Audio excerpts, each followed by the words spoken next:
A very good day to all. Let us start the other section for Chapter 1 on the property method.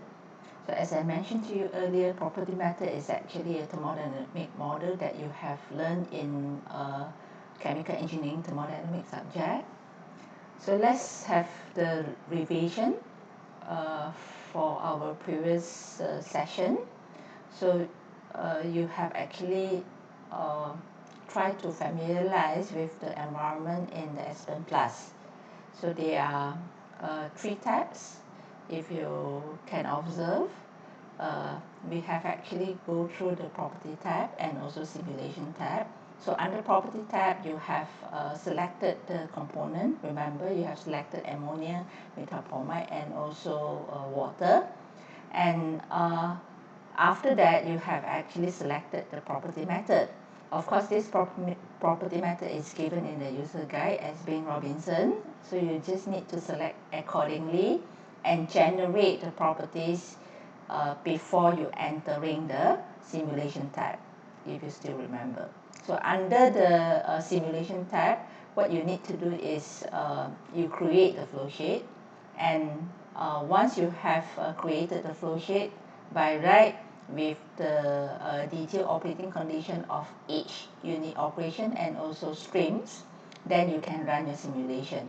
But we have yet to reach that level. I think based on the previous session, you only able to do the flow sheeting, meaning to generate the flow sheet using Xpen Plus. So other than these 2 tabs, there are another more advanced analysis that you can carry out. That is actually energy analysis, which is not covered under PSCAD.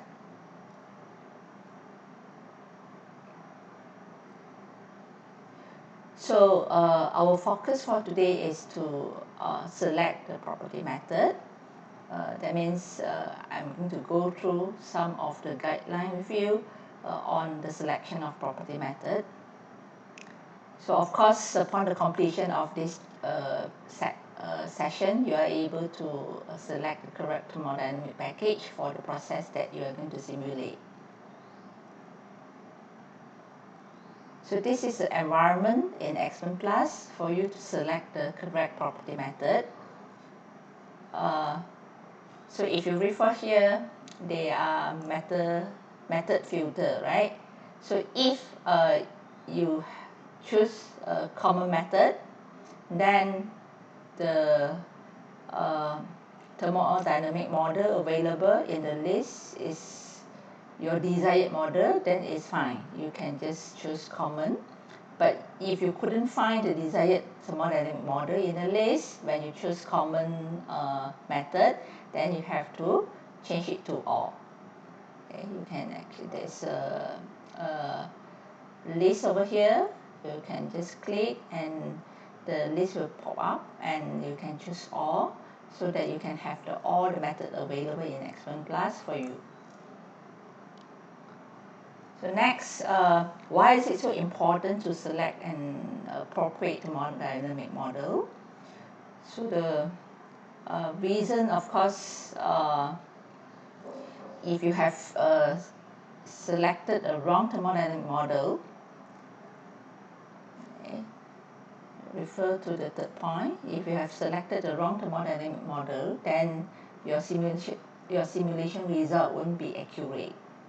Okay, and of course, when we select the thermodynamic model, we have to select based on the temperature and pressure and also the nature of the mixture. Okay, so yeah, it is very important, especially when you are having a process, a separation process like a distillation column and also extraction. Okay, so referring to the 4th point here. So particularly the model or the accurate prediction of property is important when you are having separation processes. So these are some principal selection steps. So you can choose the most appropriate model. Okay. Then you compare the obtained prediction with data from the literature, and if you find that the component that you use in your process is not available in the thermodynamic package in X1 class, then you may need to add some estimates to ensure the accurate prediction of properties. Of course, to the extreme of the other end, you can also generate some lab data to check the thermodynamic model, meaning to check the accuracy of the thermodynamic model.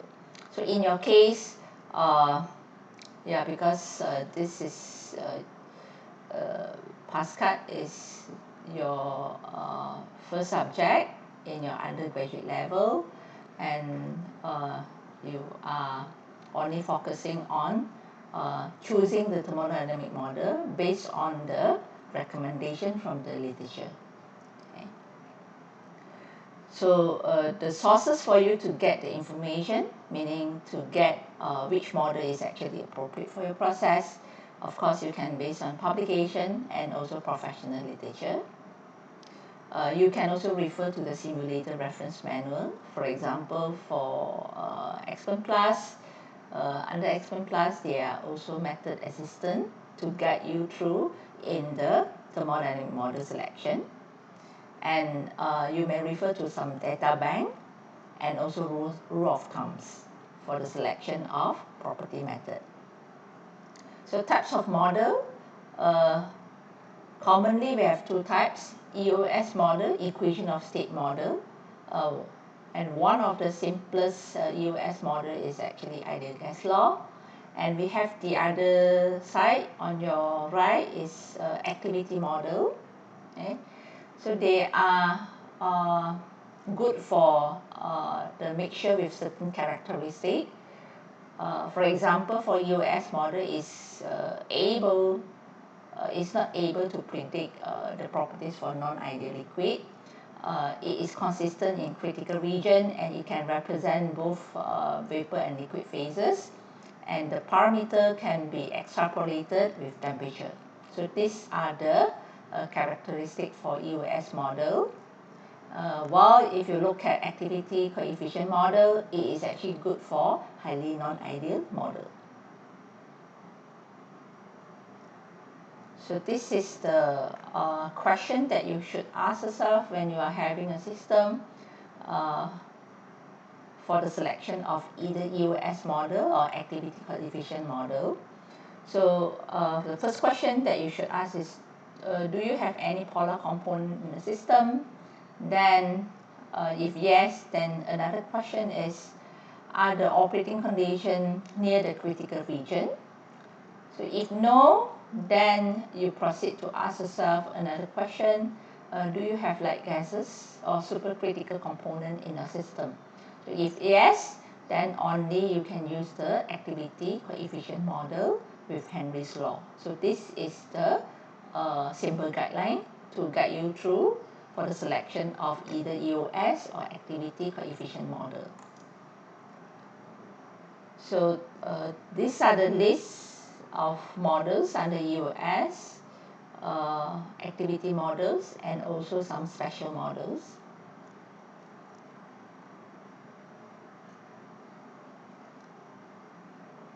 As mentioned earlier, when you select a thermodynamic model, you have to check the nature of the mixture, whether it's hydrocarbon, polar, or electrolyte system. Then you check the temperature and pressure range, and also the availability of the data in the literature.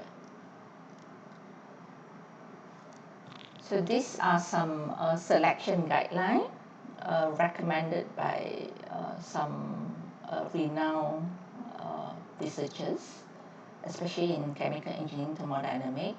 So we have Eric Carlson. Eric Carlson has actually written a book. He's an author of a book. And this article, Don't Gamble with Physical Properties for Simulation, is given in your supplementary document. You can go through it. It's a summary of the guideline for the thermodynamic model selection. So we have also PSCAD, okay, hypothetical recommendation, and you can actually use the property method assistant in X1 Plus for the selection of property method. So I will focus on two recommendations. Okay, the first one is Eric Carlson recommendation. You have to ask yourself a few questions to screen the accurate or suitable thermodynamic model. First is whether it's polar or non-polar. Then second question, if it's polar, then whether it's electrolyte or non-electrolyte. So if it's non-electrolyte, you can refer to figure 2 for the method selection. But if it's electrolyte, then you are recommended to use electrolyte NRTL or Pfizer thermodynamic model. Similarly, if you are having a non-polar system, then you have to ask yourself whether it's a real compound or it's a pseudo compound. Pseudo compound here is referring to the complex compound like petroleum. So in petroleum, we may have a lot of complicated compound, which we have to make it as pseudo compound to ease the simulation process, right? So if it's a real compound, then the method recommended to you is Bain-Robinson, Radix-Quansoff, or Lee-Castle-Walker. So these are the three methods, particularly for hydrocarbon system. So this is figure 2. I will leave it to you. This is figure 3. So another recommendation or another guideline is developed by PSCAD for the method selection. Of course, there are a few criteria that you have to go through before you can reach the correct thermodynamic model. So this figure has been break down into the subsequent figure, like in figure 4. So the first question that you should ask is whether your system is hydrocarbon or not. So if yes, then you have to ask yourself whether the light gases are available in the system. And if yes, then you have to ask yourself the last question here, whether the polar compound is in the system. If yes, then you use PSRK. If no, then you have to refer to figure 5. So maybe you can go through figure 5. So this is a figure 5. So if in your system you have hydrocarbon and light gas, then this is the boiling point range of the compound. So if you are having narrow or wide range, then you have to ask another question whether it's a cryogenic or non-cryogenic system. Cryogenic system is a very cool condition, like in air separation plant. It can reach like minus 196 degrees C based on the boiling point of the nitrogen, oxygen, and also argon. Okay.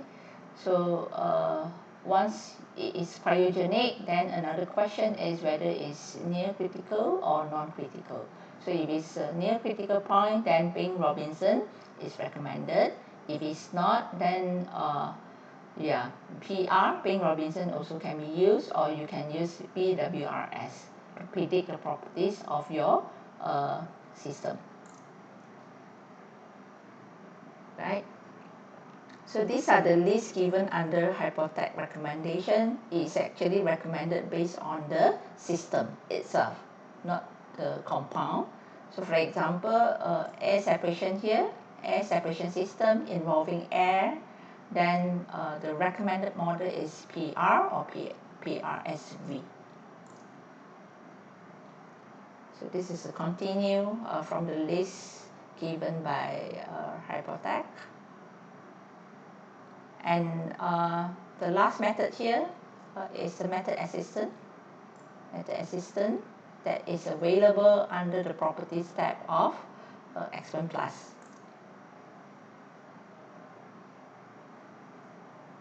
So we are going to end with one example. So the example is propanol and water mixture. So let's try to select the correct model based on the Erichshausen and also PSCAD recommendation. So we try with Erichshausen first. Propanol and also water mixture with the pressure of less than 10 bar. We know that propanol and water, they are polar compound. Okay. So if it's polar, then another question or another criteria is whether it's electrolyte or non-electrolyte. For sure this is non-electrolyte. Okay. Then we see figure 2. So in figure 2, then we check the pressure. If the pressure is less than 10 bar, then you have to look at figure 3 as well, okay? And also figure 2 if it's needed. But in this case, if it's less than 10 bar, then the binary interaction parameters, whether it's available or not. So if it's not available, then you go down and ask yourself another question, whether the phase splitting occurs or not, meaning the liquid-liquid immiscible system, whether it's there or not. So if it's miscible, then no, then the method recommended to you is unifact or its extension. Okay. So if yes, if the binary interaction parameters are available, then again you ask yourself whether the system is miscible or not.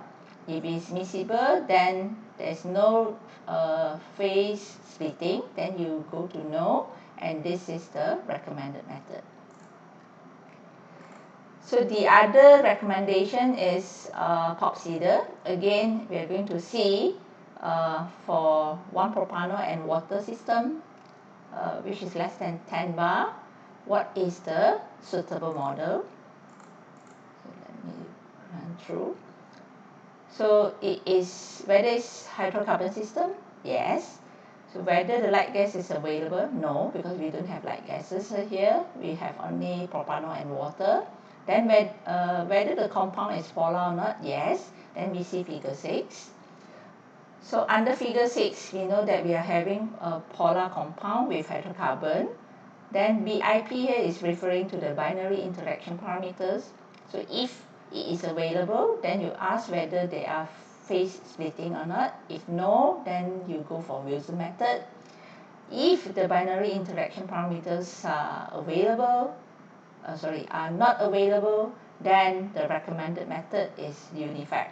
So if you compare the PSCAD method and also Erichshausen method, not much differences. They are recommending the same model for the water and also one propanol system. So once you have selected the model, you can actually generate the TXY diagram, and you can compare the predicted properties with the experimental data. So considering the asterisk here is the experimental data, so based on the properties predicted, we know that NRTL, the blue line, the dark blue line is actually very close to the experimental data, okay, fit with the experimental data, and when La model also fit with the experimental data. So with this, we know that these two models are actually suitable to predict the properties for propanol and also water system. So you can, later on I will give you an exercise, so you can go through the exercise to check whether you understand the guideline for properties method or not. Thank you very much.